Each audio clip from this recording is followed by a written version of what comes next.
l'exercice 2 concerne l'étude du fer alpha qui cristallise dans un système cubique de paramètres A égale à 2,86 et de densité 7,9.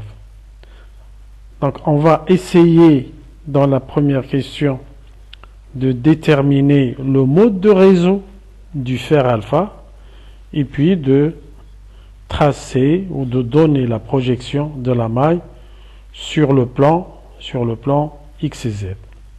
D'accord?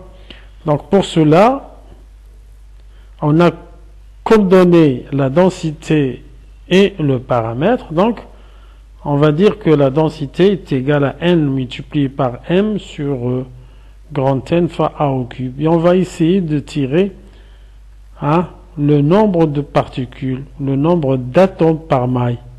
Et à partir de ce nombre-là, on va monter au mode de réseau du fer alpha. Donc petit n est égal à d fois n fois A au cube sur m. Donc je remplace d par 7,9. Le n ici, c'est la constante d'Avogadro, le nombre d'Avogadro si vous voulez. C'est le 6, 0, 23, 10, 23. Le A au cube, c'est le 2, 86, 10 moins 8 au cube. Sur la masse molaire, qui est donnée ici, la masse molaire du fer est égale à 56. Et je trouve une valeur très très voisine de 2. Donc le nombre d'atomes par maille est égal à 2. Ça veut dire on est dans un réseau cubique centré. On est dans un réseau cubique centré.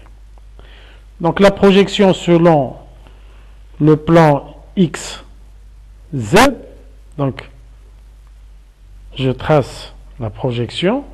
J'ai 4 atomes bleus qui sont à Y égale à 0 et Y et 4 qui sont à Y est égal à 1.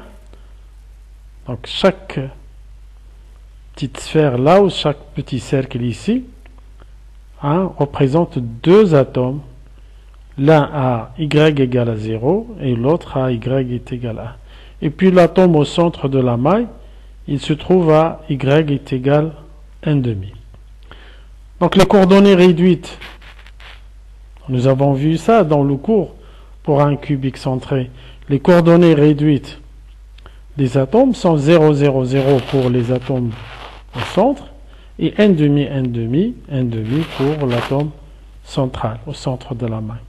Et on a vu aussi que la coordinance, elle est égale à 8.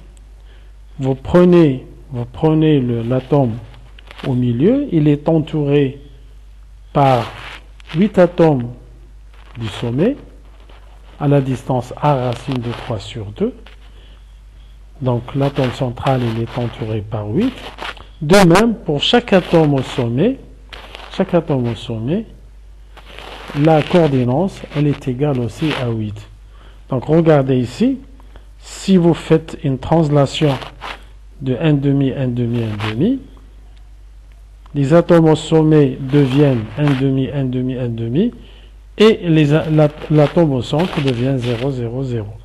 Donc ça revient à dire que chaque atome au sommet est entouré lui aussi par 8 atomes à la distance A racine de 3 sur 2. Donc pour calculer le rayon atomique du fer,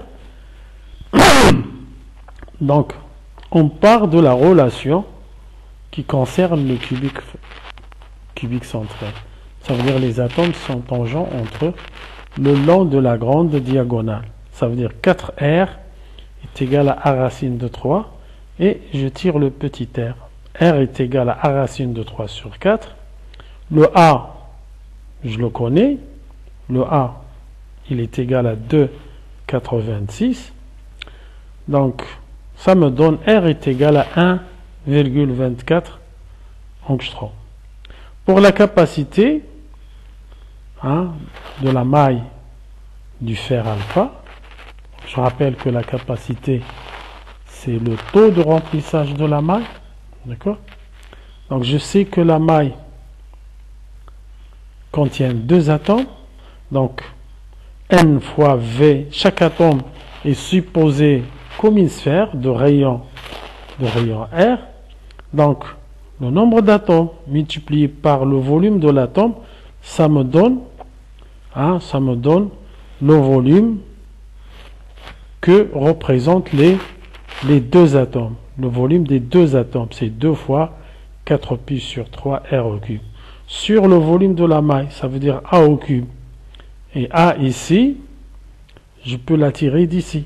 A est égal à 4R sur racine de 3 au cube. D'accord? Donc, en simplifiant la relation, le R cube par le R cube, les constantes ici, ça va, ils vont être simplifiés.